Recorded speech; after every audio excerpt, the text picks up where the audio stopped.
ಆಯಿತು. ಮುಂದೆ ಕನಕಾಯನು ಹೆಸರು ಬಂತು.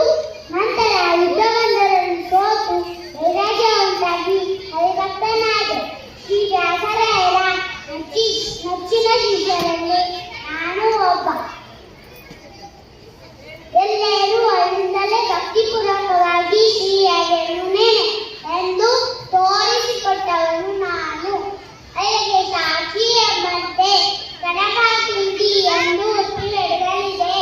ಬಂಧುಗಳೇ, ಕುಲ ಕುಲ ಕುಲ ಎನ್ನುವುದಾರಿ ಕುಲದ ಮೇಲೆ ಏನಾದರೂ ಬಳ್ಳಿರ ಆತ್ಮ ನೀರು ಜೀವ ಯಾವ ಕುಲವಯ್ಯ.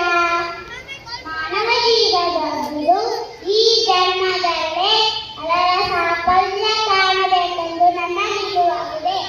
ಇದು ನನ್ನ ಕೃತಿಗಳನ್ನು ಎದ್ದು ಕಾಣುತ್ತದೆ. ಒಟ್ಟಿನಲ್ಲಿ ಕನಕದಾಸರು ಭಕ್ತಿ, ನೈತಿಕತೆ ಮತ್ತು ಸಮಾನತೆಯ ಸಂದೇಶವೆಂದರೆ ಅವರ ಜೀವನಕ್ಕೆ ಆದರ್ಶವಾಗಿದ್ದರಿಂದ ಅವರ ಮಾರ್ಗದಲ್ಲಿ ನಡೆದು ನನ್ನ ಕರ್ತವ್ಯ